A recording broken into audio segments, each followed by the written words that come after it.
যত অহংকার তত অন্ধকার। আজ এমন এক গল্প শোনাবো যেখানে ঠাকুরের নিমেষে ভক্তের অহং ভেঙে দিলেন, ভালোবাসা দিয়ে, নম্রতা দিয়ে। গল্পের নাম অহংকার ভাঙার শিক্ষা। একবার এক পণ্ডিত ব্যক্তি দক্ষিণেশ্বরে ঠাকুরের দর্শন দিলেন। তার মুখে ছিল গর্ব। তিনি অনেক শাস্ত্র জানেন, বহু তর্ক জিতেছেন। বড় বড় লোকেরা তার কাছে মাথা নোয়ায়। ঠাকুর মিষ্টি হেসে তাকে বললেন, তুমি তো অনেক কিছু জানো, খুব ভালো কথা। তবে বলো তো, ঈশ্বরকে কে চিনেছে?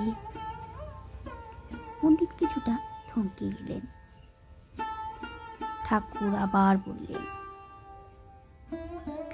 যেভাবে মাটি জল শুষে নেয়, তেমনি ঈশ্বর প্রেমিক ভেজা মনি তাকে ধরে রাখতে হয়। শাস্ত্রে ঈশ্বরের আলোচনা হয়, কিন্তু তাকে ধরা যায় না। তাকে ধরা যায় প্রেমী, বিনয়ী। তারপর ঠাকুর এক অদ্ভুত কথা বললেন,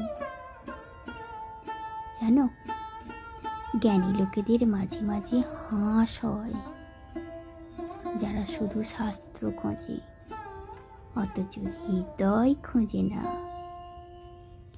ঈশ্বরকে পাওয়া যায় হৃদয় দিয়ে, মুখ দিয়ে নয় গো।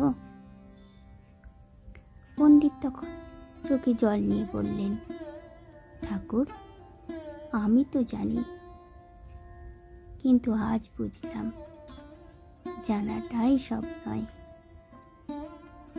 ঠাকুর তার কাঁধে হাত রেখে বললেন, বিনয়ই আসল জ্ঞান। অহংকার থাকলে জ্ঞান জলে ডুবে যায়, প্রেম থাকলে জ্ঞান ফুলে ফোটে। এই ছোট্ট ঘটনার মধ্যে ঠাকুর আমাদের শিখিয়ে দিলেন, জ্ঞান, পাণ্ডিত্য, তর্ক এসব থাকতেই পারে, কিন্তু যদি বিনয় না থাকে, তবে সেই জ্ঞান অন্ধকারে চলে যায়।